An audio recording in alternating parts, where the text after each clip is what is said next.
What's up everybody, Noah from Stage 3 Motorsports here, and today we're bringing you a video that's a little bit different from the usual run of videos we make. We wanted to do something that's informational and just kind of an interesting quick topic to cover, and so we're going to be talking about why Raptors have those amber grille lights in the front and what the purpose is, and also a little bit about that trend that it's created. So to get right to the point without wasting your guys' time, the short and simple answer is that the Raptor needs these marker lights on it in order for it to be street legal and drivable on public roads. Now, the reasoning there is that the truck is so wide that it actually moves into a little bit of a different commercial regulation, and it has to have the lights to notate it because it's over 80 inches. And just for reference, the second generation runs out to 86.3 inches wide, which is significantly wider than the factory F-150, and that is why it falls into this new regulation. Now, if you're curious why you haven't seen grille lights like this on other larger vehicles and commercial vehicles, it's because you've seen them in a different form. The way this has normally been done in the past is on 3/4 ton trucks or 1 ton trucks, generally heavier duty equipment, you have cab lights at the top. And that's always been super common, but when Ford was working on the Raptor, they didn't really want to put cab lights on it, and the regulation is loose enough that they could get away with moving those types of lights down into the grille. Now, for those of you that are curious where this exact regulation lies, you can look in the Electronic Code of Federal Regulations in Title 49, Subtitle B, Chapter 3, Subchapter B, Part 393 of that code, which I'm sure all of you have memorized already.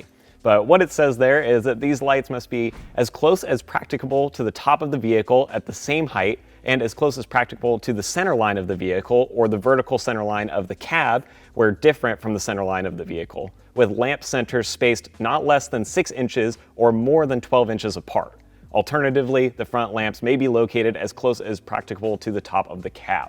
Within this regulation, obviously, they mostly mention that they intend for the lights to be near the cab, but it doesn't necessarily mean that they have to be. And the way the Raptor has them spaced is also appropriate to fall within regulation. That's why you see 3 lights within the center of the grille, spaced that exact amount, with the 2 little tiny amber lights on the corners. And essentially all this is just to kind of notate to other drivers that there's a wide, larger, heavy-duty vehicle coming down the road, because as you've seen, they're not really light enough to put out any light onto the road as far as using them to see, and they're not designed for that. It's just strictly one of those things to help other drivers out. Now, what's kind of funny about this is obviously with Ford's decision to move those lights into the grille, they weren't intending to create a sort of design fad out of it that other people were going to emulate. It was just a way of preventing having cab lights on the Raptor, but it definitely did create a new trend. And as you can see here, even with our Ranger behind us, we have a Raptor style grille on it with amber running lights in there. And it's one of those things that you see on a lot of trucks these days. It's made its way over into Chevys, into Dodges, into Toyotas,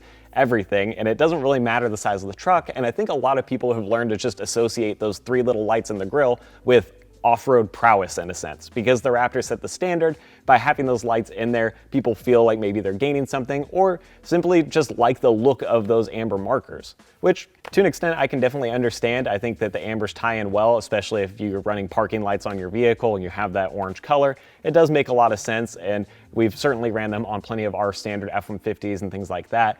But for those of you guys that were wondering, now you know why those lights exist. And if you're interested in getting some Raptor lights for your vehicle, we obviously do have those, and we'll put some links down in the description below if you want to check that out. But hopefully you guys found this video somewhat informational, or at least just interesting. And we're probably going to be looking to make a few more informational videos like this in the future, just covering different topics surrounding the trucks. So if you do have an interest in that, or ideas on what videos you think we should make or topics we should talk about, definitely leave those down in the comments below.